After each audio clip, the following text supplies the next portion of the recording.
Guys, may binigay sa akin dito. Galing Pangasinan.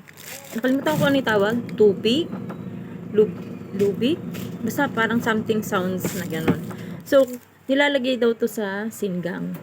At saka, kinakain din daw to ng hilaw. So, ito, nagbalat na ako. Kaso, yung texture niya, ayan o, malagkit. Ayan o, parang may laway-laway.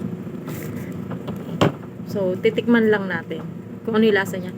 Para siyang yung kinakain ko, yung Yakult. Yakun ba yun? Ayan. Pero, ayan. Hindi ko alam kung anong tawag sa kanya. Tikman natin. Nagano ako ng asin kasi hindi ko pa alam kung ano yung lasa niya. Pero pwede daw itong kainin ng hilaw.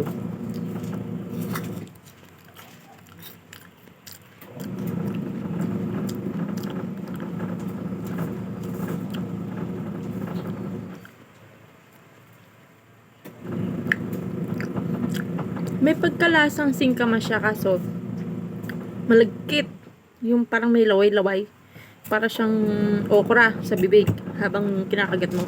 Pero yung ano niya, lasa niya, parang lasang singkamas na matabang. Yun lang. Ha.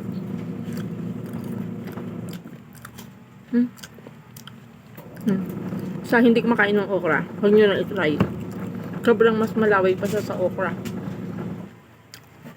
Pero dahil favorite ko naman yon, so kaya ko. So, yun lang.